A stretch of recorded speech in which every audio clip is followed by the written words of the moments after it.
Wives, submit to your husbands as is fitting in the Lord. Husbands, love your wives and do not be harsh with them. Children, obey your parents in everything, for this pleases the Lord. Whatever you do, work heartily as for the Lord and not for men, knowing that from the Lord you will receive the inheritance as your reward.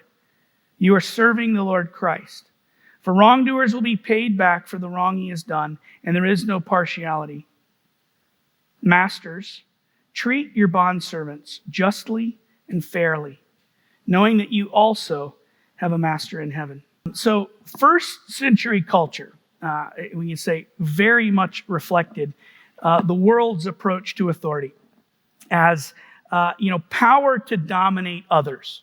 If you are in the position of authority, that means you have power, and that power was used to dominate and control others to further your own personal agenda.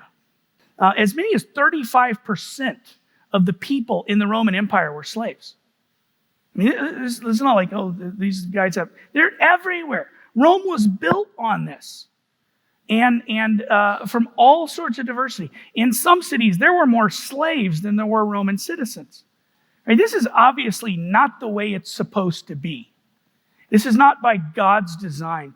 And that's what made the church so revolutionary. That's why so many people flocked to the gospel. Because in a world where most people had no rights and no dignity, where they were thought to be less than human, all of a sudden they're treated equally.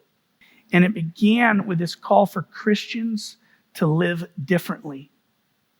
So starting with a call to see themselves differently as a new creation in Christ. And Jesus called them and said to them, you know that those who are considered rulers of the Gentile lord it over them, right? That's the world's view of power, right? Or authority. It's power to dominate.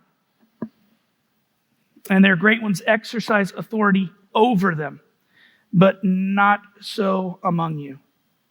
Whoever be great among you must be your servant.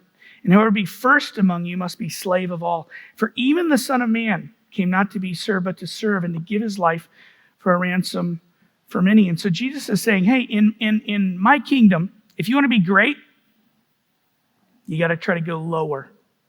You got to seek who you can serve, right? To be the greatest is the one who is the greatest servant. And so we see Jesus' view of authority is of power to serve others in love. Right? That's where we find authority.